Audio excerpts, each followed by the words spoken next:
In my experience, a successful negotiation is when the parties leave the table getting what they both wanted. They have a strong relationship, and they're looking forward to coming back to doing more deals together.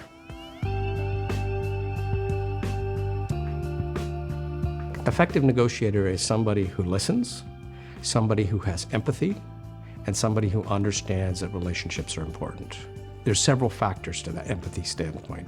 One is to understand people see the world from different places. They've come from different places. It could be culturally from different countries. It could be professions. In a negotiation, being open about things like that is perceived to be damaging because somebody will take advantage.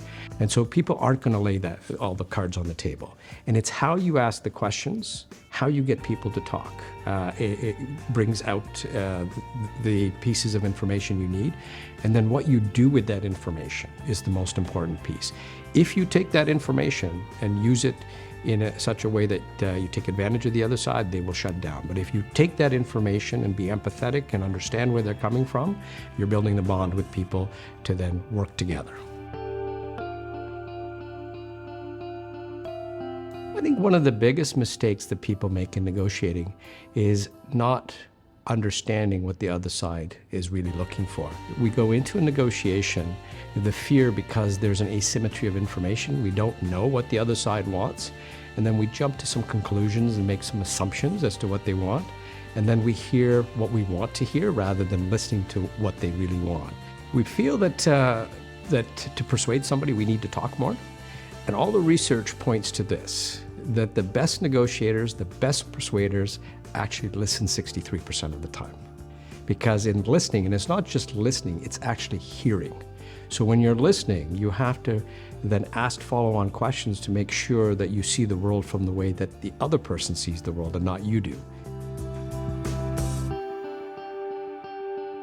The preparation in a negotiation is probably the most critical piece of a negotiation, because so much information can be flying at you, you don't know what the other side is going to bring to the table. Think about times where you have been under stress and you have information overload. And that's where the problem comes in. So if you prepare, you have a list of questions already to ask. I need to ask these questions, and then you can build on that. Understanding that emotions go up and down, we can't get rid of them. What we can do is we can understand what our triggers are, because we all have them. And if we can recognize when somebody had said something and it's suddenly going to trigger a behavior, taking a deep breath and stepping back down again. But if you react to when somebody's poking and you let your emotions go, my experience is you've just lost that negotiation.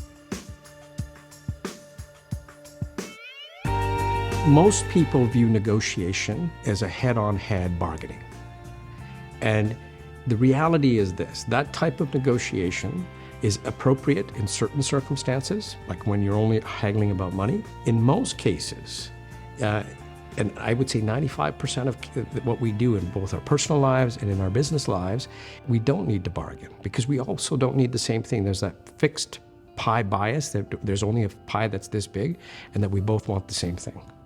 So if we can step back from that and really understand what each party wants, then we can build something here that is collaborative and that allows everybody to get what they want, the real interest met. Usually when somebody's confrontational, they're afraid of something, or they have some pressure onto them. And so the best thing one can do, again, is asking questions, getting them to talk, because usually what happens is people talk, they walk themselves out of the confrontation. And one can get underneath to really understand what the issue is that's driving that behavior and address that. Negotiating isn't an important skill for managers to have. I would say that negotiating is an important skill for people to have, because we just look at it from a business standpoint, but if you have a spouse, you have a partner, you have kids, you have friends, you have a place of work, you're negotiating every single day.